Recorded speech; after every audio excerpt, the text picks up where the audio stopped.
शेतकरी बांधवांनो, आम्ही निरीक्षण घेतले आचेरे टाकळी भागातले. आता इकडे जर बघितलं तर पाचट जे आहे ते संबंधित शेतकरी महोदयांनी जाळली आहे. तर ह्यांच्याशी चर्चा केली तर त्याचं कारण त्यांनी सांगितलं की समजा क्षेत्र कमी असल्या कारणानं त्या ठिकाणी शेतामधून मशागत करणे असेल किंवा त्या ठिकाणी जनावरांना चाऱ्यासाठी मक्याची लागवड करणे असेल किंवा गहू लागवड करणे असेल, त्याच्यासाठी जे आहे ते शेतकरी हे प्रॅक्टिसेस करतात. पण त्याच्यामध्ये महत्त्वाचा विषय, आपण जरी आंतरपीक पद्धतीचा विचार जरी करत असलो तर त्याच्यापेक्षा महत्त्वाचं हे पाचट जाळल्यामुळे जी काही जमिनीची जी काही कृषी परिसंस्था जी काही पूर्णपणे त्या ठिकाणी नष्ट होते आणि पुढे आपल्या जमिनी ज्या आहेत ते प्रचंड मोठ्या प्रमाणामध्ये त्या ठिकाणी सूक्ष्मजीव जळून गेल्यामुळं आपल्या पिकाचं पुढच्या नुकसान होत आहे. दिलेले खतं त्या ठिकाणी लागू होत नाहीत आणि ओव्हरऑल जर विचार केला तर आपल्या जमिनी नापिकीकडे जे आहे ते ह्याच्यामुळं वळणार आहेत.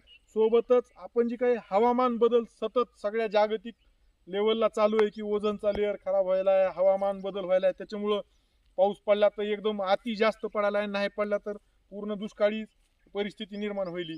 तर हे हवामान बदलासाठी सुद्धा हे आपण पाचट जाळतोय, त्याच्यासाठी ते सुद्धा कारणीभूत आहे.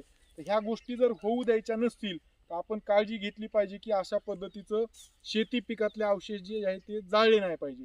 मग जाळले नाही पाहिजे तर मग कराय काय पाहिजे? ऊस लेबरच्या सहाय्यानं तुटलं तर ते तसंच ठेवायचं का? तर तसं नाहीये, त्याला आपल्याला पर्याय उपलब्ध झालेले आहेत.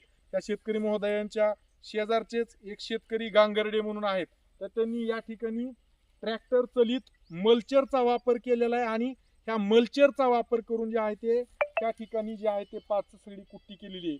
या दोन्ही शेतकरी महोदयांची जे आहे ते आपण अनुभव जे आहे ते किंवा निरीक्षण जे आहे ते आपण त्यांच्या माध्यमातून जे आहे ते जाणून घेऊ. तुम्ही सांगा, या ठिकाणी जी काही लेबरनं तुटल्याच्या नंतर मल्चर जे चलवलं तर आता हे पाचट एकदम भुगा झालंय का कसं झालंय? भुगा झाले. बर, आता हे भुगा झालेलं जे काही पाचट आहे, आता जे काही त्या संबंधित शेतकऱ्यांसोबत चर्चा झाली तर ते काय करणार आहेत की ही एकाडी एक करणार आहेत.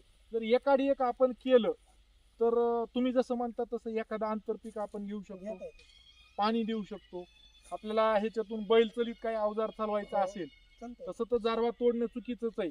पण समजा चालवायचं म्हणलं तर काय म्हणता येईल, तुम्हाला चलू शकते का नाही? चलत आहे. पाणी आपण देऊ शकतो, आंतरपीक आपण देऊ शकतो आणि सगळ्यात महत्वाचं, हे जर पाचट इथंच कुजलं तर तुम्हाला काय वाटतंय, बाहेरचं शेणखत किंवा बाहेरचं जे काही वेगळं आणखीन काही खत सेंद्रिय आणायची गरज पडेल का नाही? रासायनिक ठीक आहे आपण देऊ, पण हे जर इथं कुजलं तर ह्याचं खत होईल का नाही? मग मला सांगा, हे मल्चरचं जे ऑपरेशन आहे ते फायद्याचं आहे का नाही? मला सांगा, आता इथं आणखीन एक आहे बरं का, हे मल्चरवर त्या ठिकाणी ती यंत्र चालवल्यामुळं त्याचे हे सगळे जे काही वरचे आलेले जे बुडके तर ते कट झालेत का नाही? हे जर वरून कट झाले असले, आता ह्याचा इथं कुठं डोळा राहिलाय का? हा जर डोळा नष्ट झाला तर ह्या ठिकाणी वरच्या वरी जी काही ऊस उगवून येतंय ते पडतंय, अशी काही परिस्थिती होईल का? नाही, होणार नाही. होणार नाही. मामा, तुमचं काय म्हणणं आहे, मल्चर मग अशा पद्धतीनं करणं योग्य आहे का चुकीचं आहे? योग्य आहे. तर शेतकरी बांधवांनो, संबंधित जे काही ह्या भागातले जे मल्चर धारक मालक आहेत, ट्रॅक्टर चालक मालक, तर त्यांचा नंबर त्या ह्याच्यात दिलेला आहे, काकडे यांचा, केशव काकडे. तर त्यांच्याशी आपण संपर्क साधून इतर शेतकऱ्यांनी सुद्धा आसपासचे जे आहे ते, मग कौडगाव साबळा असेल, कौडगाव घोडा असेल, कौडगाव हुडा असेल किंवा आचेरे टाकळी किंवा कानडी असेल, या भागातील ऊस उत्पादक शेतकऱ्यांना आव्हान असेल की आपण अशा पद्धतीचं, जसं ह्या बाजूच्या शेतकरी महोदयांनी पाचट जाळलंय ते पाचट जाळू नका. अशा पद्धतीनं मल्चरचा वापर करून जे आहे ते पाचट कुट्टी करा आणि त्याचा चांगला उत्कृष्ट खत जो आहे तो आपल्या ह्या ठिकाणी करा. आता हे पाचट भुंडावरचं जे आहे ते एक सरी करा किंवा एकाच सरीमध्ये जरी घेतलं आपण, प्रत्येक सरीमध्ये जरी घेतलं तरी चालतंय. हे सरीमध्ये घेतल्याच्या नंतर ह्याला कुजवायचं जर लवकर असेल तर त्या ठिकाणी एक पोतं युरियाचं, एक पोतं जे आहे ते कमीत कमी सिंगल सुपर फॉस्फेटचं एक पोतं ह्याच्यावर फेकून दिलं तर हे चांगलं कुजायची प्रक्रिया चांगली होईल.